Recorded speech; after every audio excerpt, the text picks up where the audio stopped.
Me revoilà enfin sur YouTube. Je suis vraiment désolée de vous avoir abandonné pendant quelques mois. Pour ceux qui ne me suivent pas sur les réseaux sociaux, je vous dois quand même quelques explications puisque je crois que je n'ai pas sorti de vidéo depuis septembre il me semble, donc ça fait vraiment trop longtemps. Malheureusement c'était totalement indépendant de ma volonté puisque c'était tout simplement lié au fait que j'avais beaucoup trop de travail avec mon école. En fait tout simplement un peu avant que le confinement de novembre commence, j'ai commencé à avoir beaucoup de travail avec mes études et donc bien évidemment ça passait avant YouTube, ce qui fait que je n'avais plus du tout le temps de tourner des vidéos. Et ensuite avec le confinement ça a totalement empiré. À mon école on nous a donné énormément de travail, c'était très compliqué. J'avais plus une minute pour moi malheureusement, j'ai dû travailler tous les week-ends de 8h du matin à 8h du soir tout le temps non-stop. J'avais l'impression d'être devenue un robot qui ne fait que travailler, c'était très difficile de tenir mentalement et physiquement aussi parce que rester assis toute la journée c'était pas facile. Mais là je suis enfin en vacances donc j'en profite pour refaire une vidéo. Malheureusement comme vous vous en doutez les vacances ce n'est pas infini donc il y a des chances que le problème recommence quand je vais reprendre les cours la semaine prochaine. Donc je ne sais pas du tout si je vais pouvoir vraiment reprendre les vidéos. J'ai du mal à croire malheureusement que j'aurai moins de boulot dans les semaines qui arrivent, donc il y a de très grandes chances que je ne puisse de nouveau plus faire de vidéos pendant un petit moment. Donc j'en profite, je sors cette vidéo, je vais essayer aussi d'en sortir une deuxième avant la fin de mes vacances. Mais après on va dire que ce sera incertain. En tout cas je n'abandonne pas YouTube pour autant, c'est simplement que voilà par moment je ne peux plus faire de vidéos et je dois privilégier mes études, ce qui est normal. Bref, sinon on est ici pour parler de Star Wars et de la nouvelle saison de The Mandalorian. Si je sors cette vidéo un petit peu après tout le monde, puisque voilà tout le monde a déjà sorti des vidéos il y a plus d'une semaine, c'est tout simplement parce que moi j'ai préféré regarder Clone Wars et Rebels avant de regarder la saison 2 de The Mandalorian. Quand j'ai compris que la saison allait être connectée avec ces séries animées, je me suis dit ça y est il faut que je les regarde. Ça fait très longtemps que je voulais les voir, très longtemps que tout le monde me disait de regarder. Je me suis dit je suis en vacances, j'ai envie de me reposer. C'est l'occasion de me mettre à fond dans ces séries là pour les regarder une bonne fois pour toutes. Et je ne regrette absolument pas d'avoir fait ce choix, c'était juste incroyable.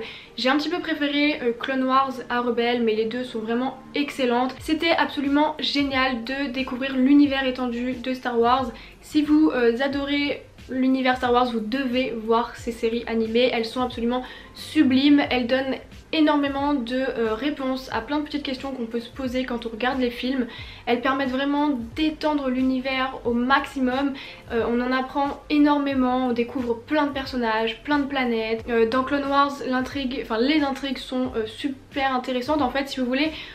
Souvent ça fonctionne par 2, 3, 4 épisodes qui vont tourner autour d'une même intrigue et ensuite on passe à une autre intrigue et il y a plein de types d'intrigues différentes. Par moment on va avoir un côté un peu plus braquage, par moment ça va être vraiment le thème vraiment plus guerre, par moment ça va être des enquêtes policières, ça va être des complots, il y a vraiment plein de types d'histoires différentes qui se mélangent et c'est absolument génial, c'est hyper prenant. Star Wars Rebels c'est pareil, c'est super intéressant, un petit peu plus jeunesse mais ça reste très bon et je suis vraiment contente de les avoir regardés parce que suite aux annonces de Disney il semblerait que presque toutes les prochaines séries qui vont sortir sur Disney+ vont être plus ou moins liées avec ces séries d'animation. Donc si vous voulez apprécier ces futures séries à leur juste valeur, je vous recommande vraiment de vous mettre vous aussi à Clone Wars et Rebels.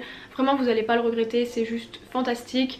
Je comprends enfin pourquoi certaines personnes adorent ces séries animées parce que c'est vrai que c'est juste génial. Par moments c'est un petit peu inégal, il y a des passages qui sont moins intéressants que d'autres.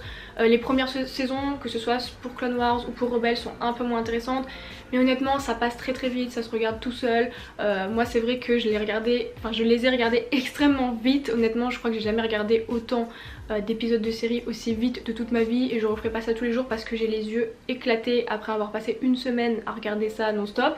Mais en tout cas c'était vraiment très bien et je ne regrette absolument pas. Passons maintenant à la saison 2 de The Mandalorian. Je précise qu'il n'y aura pas de partie spoilers dans cette vidéo tout simplement parce que vu que la fin de la saison est déjà sortie il y a quelques temps, j'estime que vous avez tous déjà vu je pense la série.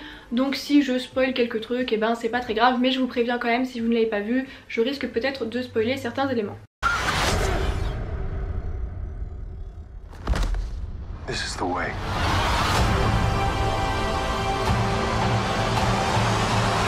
Alors j'ai beaucoup aimé cette deuxième saison, j'avais déjà beaucoup aimé la première donc évidemment je n'ai pas été déçue.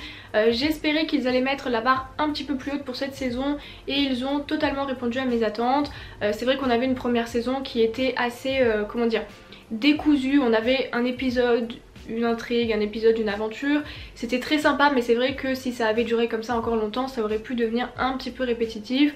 Là pour le coup ils ont su stopper un petit peu ce système là, ils l'ont fait au début de la saison 2, on retrouve un peu ce côté un épisode, une aventure et puis petit à petit on arrive vers une intrigue plus globale qui devient très intéressante. On a de plus en plus de références à l'univers étendu de Star Wars qui apparaissent et ça permet vraiment d'épaissir un petit peu la série, de l'intégrer vraiment à la chronologie Star Wars. Même si je trouve que l'intrigue avance quand même encore un petit peu lentement, c'est vrai qu'attendre un an pour voir ces épisodes qui passent extrêmement vite, c'est pas forcément évident. C'est vrai que moi j'ai regardé tout d'un coup et j'ai eu l'impression au final que on avait eu peu de nouveaux éléments pour une si longue attente, mais c'est pas grave, ça reste quand même excellent et je pense que ça va continuer à s'accélérer au fur et à mesure des saisons. Je pense que dans la prochaine saison on va encore plus avoir vraiment une intrigue qui s'élargit et qui se rapproche un petit peu de tout le reste de l'univers Star Wars.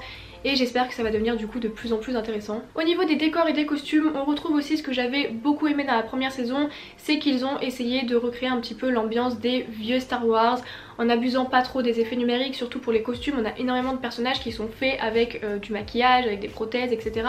Et ça rend super bien. C'est vrai que ces dernières années, que ce soit avec la prélogie ou ensuite avec la nouvelle trilogie, on a beaucoup utilisé les effets spéciaux, c'est normal, c'est ce qui est le plus évident à utiliser aujourd'hui, mais je trouve que faire l'effort par moment d'utiliser des éléments un petit peu plus matériels, plus palpables, c'est pas mal du tout. Et étant donné que là ça se passe juste après l'épisode 6, c'est toujours bien de reprendre un petit peu plus l'esthétique du coup des anciens Star Wars en utilisant voilà des costumes vraiment qui sont pas numériquement trafiqués mais qui sont réels. On a vraiment l'impression qu'on peut toucher énormément de choses dans cette série. Bien sûr je n'ai absolument rien contre les effets numériques en temps normal, c'est extrêmement utile et extrêmement pratique pour faire des choses extraordinaires, des choses que nous ne pouvons pas faire justement avec du maquillage, des maquettes, etc.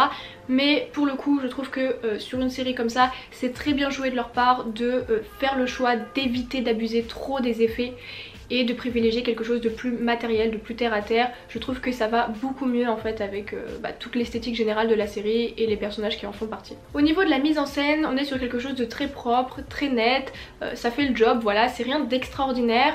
On n'a pas une esthétique de dingue mais honnêtement ça tient plutôt bien la route, c'est totalement crédible, ça va bien avec l'univers Star Wars. Il y a certains moments qui sont vraiment sympas. C'est vrai qu'on n'a pas d'image époustouflante, on n'est pas au niveau des films mais je trouve que c'est plutôt bien en fait puisque ça rappelle que les enjeux de la série ne sont pas du tout au même niveau que les enjeux qu'on peut avoir dans les films. Là il n'est pas question du destin de la galaxie, il est question de l'histoire d'un personnage, même si il tend à se rapprocher justement de l'intrigue des films, il reste quand même comment dire, son arc narratif reste quand même assez restreint, il reste vachement centré sur le personnage de Mando et donc forcément que les enjeux et la dimension des enjeux, la gravité des enjeux ne sont pas du tout les mêmes qu'avec les films et c'est pour ça que si on avait des scènes de combat époustouflantes ça ferait peut-être un peu bizarre, on se dirait d'accord pourquoi ce mec se retrouve dans des trucs aussi dingues alors qu'on parle juste de sa petite histoire. Je sais pas si vous voyez ce que je veux dire mais c'est totalement logique en fait qu'on n'ait pas ce qu'on peut retrouver dans les films dans une série comme ça, étant donné que là on a accès sur un personnage qui est un petit peu perdu dans cet univers gigantesque, alors que d'habitude c'était plutôt l'inverse en fait, on était face à cet univers gigantesque et les personnages qui évoluent au centre de cet univers, alors que là vraiment on est sur une intrigue mineure finalement dans l'univers Star Wars, même si je pense qu'elle va devenir un peu plus qu'une simple intrigue mineure, mais en tout cas c'est vrai que forcément on ne peut pas comment dire, apporter la même esthétique à une série sur un personnage pas ultra central dans l'univers Star Wars que des films où là on est sur des dimensions tragiques phénoménales. En ce qui concerne les personnages, c'était évidemment un vrai plaisir de retrouver Mando et Grogu puisque maintenant il a un nom. C'était super de les retrouver, leur relation est très attachante, très touchante. Après je trouve que ce soit Grogu ou Mando, leurs personnages n'évoluent pas beaucoup, on ne leur apporte pas grand chose de plus dans cette saison, surtout Grogu qui finalement sert vraiment de peluche pour le coup, il est là mais il sert vraiment plus à grand chose. Autant dans la première saison à plusieurs moments il utilisait la force, il aidait Mando à se sortir de certaines situations, autant là c'est pas du tout le cas. il est mignon mais c'est vrai qu'il sert pas à grand chose de plus, mais c'est pas grave, leur relation reste quand même très touchante. Le personnage de Mando c'est pareil, on le voit évoluer dans le sens où son côté un petit peu homme de fer, froid, commence à se fissurer, voilà, on voit ses émotions qui ressortent de plus en plus, donc c'est très touchant. Mais au-delà de ça, son personnage n'évolue pas plus que ça. En revanche, ce qui est très intéressant avec les personnages dans cette saison, c'est évidemment l'apparition de nouveaux personnages. Alors c'est soit des nouveaux personnages qu'on ne connaissait pas avant, soit ce sont des personnages qui existent déjà dans l'univers Star Wars, qu'on a vu ailleurs et qu'on est extrêmement content de voir apparaître. C'est quand même génial de voir toutes les ficelles de l'univers Star Wars se raccorder petit à petit. Voilà, on a un immense univers face à nous et voir que petit à petit tout se relie, tout se rejoint, c'est hyper plaisant et c'est vraiment pour ça que je suis vraiment contente d'avoir regardé les séries animées, parce que du coup je pouvais dire ah mais oui c'est elle, ah mais oui c'est lui, et c'est super cool de capter toutes les références en fait, c'est juste génial. Et si vous ne les avez pas toutes captées, et ben je vous encourage une fois de plus à aller regarder les séries animées ou les films que vous n'auriez pas vus pour vraiment comprendre tout ce que vous avez pu voir dans la saison 2 de The Mandalorian. En tout cas, voir tous ces personnages croiser le chemin de Mando et se rencontrer tous les uns les autres petit à petit, ça rend cet univers beaucoup plus concret, beaucoup plus réaliste, ça lui donne vraiment de l'épaisseur. On se rend compte que Star Wars c'est pas juste des Jedi contre des Sith, mais c'est bien plus que ça, c'est vraiment tout un monde avec énormément de personnages, énormément d'histoires. On s'en rend vraiment compte justement dans les séries animées, le fait qu'il y a énormément de planètes et que chaque planète a son histoire, chaque planète a ses héros, chaque planète a ses méchants, et c'est super intéressant. Et c'est vrai qu'avec ces nouvelles séries, j'ai vraiment l'impression que Disney essaye de nous montrer ça, de nous montrer vraiment l'étendue de l'univers Star Wars. Bien sûr, eux c'est juste parce qu'ils essayent de l'exploiter pour faire de l'argent dessus, mais pour nous ça nous permet vraiment de réaliser qu'il y a toute une véritable galaxie qui existe avec plein d'intrigues, plein de personnages, que c'est très complexe, que ça ne s'arrête pas juste à cette confrontation entre le bien et le mal, entre les Jedi et les Sith, mais que ça va au-delà de tout ça. Et j'ai vraiment hâte de voir toutes les nouvelles séries qui vont sortir. J'ai très hâte de voir la saison 3 de The Mandalorian, parce que plus tout ça va se connecter et plus ça va devenir juste trop bien. Sinon j'ai aussi beaucoup aimé la bande son, pour moi c'était déjà un point fort dans la première saison et là ils l'ont très bien réutilisé, contrairement à la dernière trilogie de films où je trouve que la musique était pas très bien exploitée. Là ils ont vraiment su l'exploiter pour rendre justice aux personnages, rendre justice à l'action. Ça ne sert pas juste de fond sonore, mais ça accompagne vraiment l'intrigue, ça accompagne l'action. Par moments on a des changements de styles musicaux, on a évidemment le style western qui revient avec Mando, mais on a d'autres styles qui se mélangent et par moments on passe très vite de l'un à l'autre. Et j'ai beaucoup aimé ça, surtout dans le dernier épisode, je trouvais que ça se sentait vraiment. Il y a vraiment des scènes que j'ai réussi à beaucoup apprécier, notamment grâce à la musique en fait. Ça a vraiment apporté quelque chose à certaines scènes, ça a vraiment permis de les rendre plus dramatiques, plus épiques. De toute façon c'est un peu le but de la musique dans un film bien sûr, mais là vraiment je trouve que c'était plutôt bien utilisé. Et enfin je voulais évidemment vous parler du dernier épisode qui était tout simplement génial. La séparation entre Grogu et Mando était tout simplement déchirante. C'est vrai que là ils ont un petit peu trop joué avec nos émotions, et évidemment en faisant apparaître Luke, là on était dans le fanservice à fond mais qui fonctionne très bien. J'ai beaucoup aimé la manière dont ils ont amené son personnage, je trouve qu'ils lui ont donné une dimension sacrée. Ils l'ont presque présenté comme une figure légendaire, mythologique, alors qu'en vérité dans la chronologie Star Wars, là on est juste après l'épisode 6, donc en soi Luke voilà il est au summum de son statut de Jedi, mais si on regardait l'épisode 6 juste avant, on serait pas en mode oh là là il y a Luke, mais là ils savent très bien que le personnage de Luke, pour nous il est devenu légendaire, pas dans l'univers Star Wars, enfin il est devenu dans l'univers Star Wars, mais ce que je veux dire c'est que il vient juste de gagner la bataille, c'est pas comme si on l'avait pas vu depuis longtemps dans l'intrigue je parle, alors que nous oui, nous évidemment le jeune Luke on ne l'a pas vu depuis très longtemps, et donc forcément que ça nous fait plaisir, forcément que c'est génial, et il lui donne vraiment cette aura sacrée. Bon il parle peu, je pense que c'est aussi lié évidemment aux effets numériques, puisque ça doit être difficile de lui faire parler, mais finalement je trouve que c'était pas plus mal, parce que ce côté très posé, très calme, on a vraiment l'impression de voir enfin un vrai maître Jedi, parce que Luke pendant quasiment tous les films c'est voilà le jeune un peu hyperactif qui est trop content, qui court partout.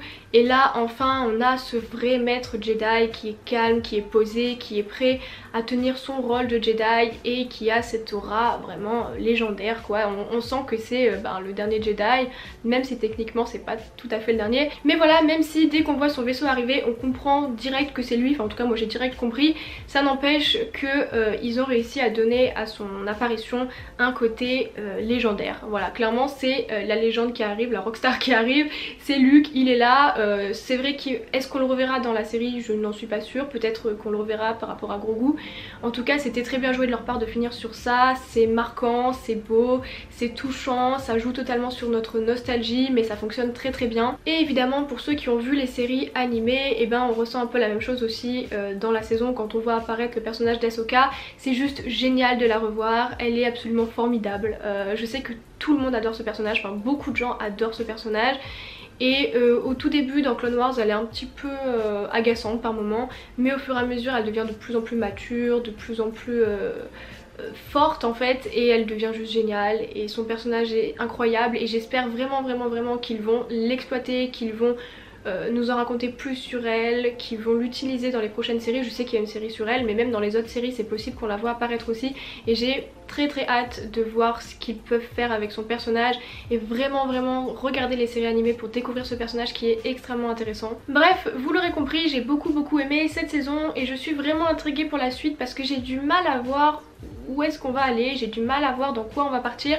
Il y a évidemment aussi toute l'intrigue avec Boba Fett, j'en ai pas parlé mais c'est aussi super qu'on voit Boba Fett apparaître, même si c'est vrai que j'aurais aimé avoir un peu plus d'éléments de réponse sur lui, sur comment il s'en est sorti suite aux autres films, etc. Je pense qu'en fait ces réponses tout simplement on les aura soit dans une prochaine série qui pourrait être que sur lui, soit dans la suite de The Mandalorian, on verra bien. Mais en tout cas en ce qui concerne la suite de la série, j'ai pas mal de questions, je me demande vraiment dans quoi ils vont partir, parce que c'est vrai que là on a quand même un petit tournant qui arrive, le personnage de Mando se retrouve séparé de Grogu, donc on ne sait pas du tout ce qui va se passer. Je pense que il va y avoir plus d'histoires avec les Mandaloriens, qu'il va peut-être suivre les femmes mandaloriennes qui étaient là et ils vont peut-être essayer de récupérer la planète ou je ne sais quoi. En tout cas il va y avoir toute une histoire avec ça je pense, mais honnêtement j'en sais rien. Dites-moi d'ailleurs dans les commentaires quelles sont vos théories pour la suite, sur quoi vous pensez qu'ils vont partir comme intrigue. Moi je sais pas trop, voilà je suis un peu dans le flou, ça va être long d'attendre pour savoir mais en tout cas on verra bien.